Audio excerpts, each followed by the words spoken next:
گئی، لیکن دولت فرماتے ہیں بیوی، دولت، گھر، گاڑی، یہ جتنی چیزیں ہیں یہ ٹیمپریری سکون تو تجھے دے سکتے ہیں لیکن ابدی سکون نہیں دے سکتے۔ ابدی سکون کہاں ملتا ہے؟ فرمایا ابدی سکون کو باہر تلاش مت کیا کرو، ابدی سکون باہر کی چیزوں میں نہیں ہے، ایکسٹرنل چیزوں میں نہیں ہے۔ مولا ابدی سکون کہاں ہے؟ فرمائیے اتنی آسان چیز ہے اور اتنی بہترین نعمت ہے کہ جس کو تلاش کرنے کی ضرورت نہیں ہے۔ ابدی سکون خدا نے تیری ذات کے اندر رکھا ہے، اصل سکون تیرے اندر ہے۔ تو باہر کیوں تلاش کرتا ہے؟ تو گاڑی کو سکون کیوں سمجھ رہا ہے؟ تو منگلے کو سکون کیوں سمجھ رہا ہے؟ اصل سکون تیرے اندر ہے۔ وہ ٹیمپریری چیزیں ہیں، زندگی کو گزارنے کے اسباب ہیں، اسے مقصد نہ بنانا۔ اور ایک جملہ سن لیجئے، فرمایا ہر وہ شے جس کو فنا ہے اس کے حصول سے تمہیں سکون نہیں مل سکتا۔ گاڑی کو فنا ہے، مال کو فنا ہے، دولت کو فنا ہے، دنیا کو فنا ہے، اس جسم کو فنا ہے، شہوت کو فنا ہے، لذت ہے دنیاوی کو فنا ہے، ہر چیز کو فنا ہے۔ اس میں تم بقا کی تلاش میں نہ نکلا کرو، اور جس چیز کو بقا ہے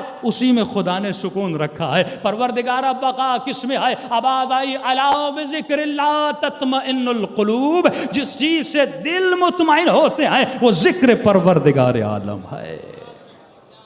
یہ ذکر ہے جو دلوں کو مطمئن کرتا ہے، یہ ذکر پروردگار عالم، یہ